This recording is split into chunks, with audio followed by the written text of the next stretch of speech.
I mean, I want to be Miss America because of the impact that Miss America can make. So my social impact is building strong girls, which is all about encouraging this next generation of women to be strong and confident and healthy.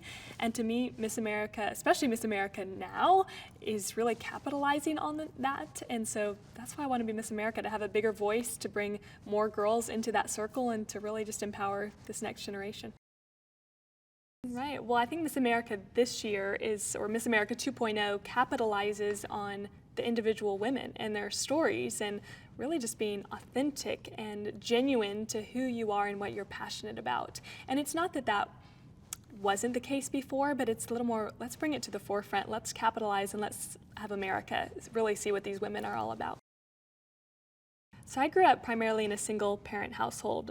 My parents divorced when I was 13, and I grew up with a mom and two sisters. So I'm the middle of three girls, which might strike fear into the hearts of some people, but I loved it because I had these role models and genuine women who were pushing me and really were those mentors in my life. But I also had a younger sister who's 8 years younger than I am.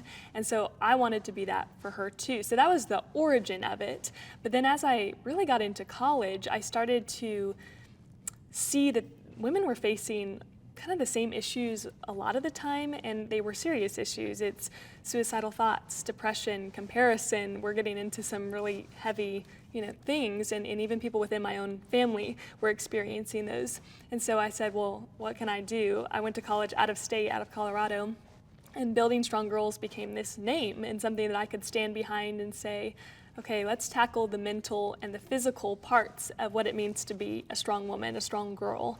And so a lot of the work that I've done is with Girls on the Run, which is an after-school program. And so I'm a coach for them. I have been for 6 years now.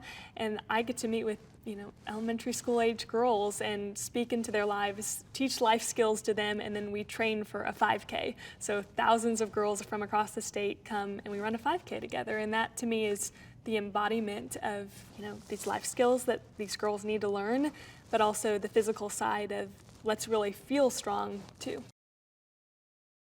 Right. I mean, being from Colorado, and I'm from the Aurora Centennial area, so the suburbs of Denver, really. And being from Colorado it's a very natural state. We're all about getting out in nature and being active and leading a healthy lifestyle. We're one of the healthiest states in the nation. But to me, most days I'm not, made up. I'm, going into the mountains, so I'm in hiking boots and workout gear, right? And to me, that's being that authentic, genuine self. It's what do you love to do? Let's do it. Don't let anyone tell you that you can't. And so it's a little bit of that, but also, living in a state where people are intrigued by being healthy, and let's be not only physically healthy, but mentally healthy as well. Yeah, I mean, I've been lucky because I've had a lot of powerful female role models in my life. I mean, I mentioned my mom and my sisters, and I mean, my mom is definitely the rock star of my life because she was a stay-at-home mom for a period of time for me and my older sister. And then when my parents divorced is kind of when she became that sole provider for all of us. And so she went back into the workforce full time, and to me, she embodies somebody who cared about us a lot, not only in that financial way, but really took time out of her day and out of her energy to be there for us and to develop us into the women that we are. But I've also think back to like my theater teacher in high school, and she was the one that encouraged me to go down my career path. And there's just been people that have been strategically placed that have encouraged me and grown me.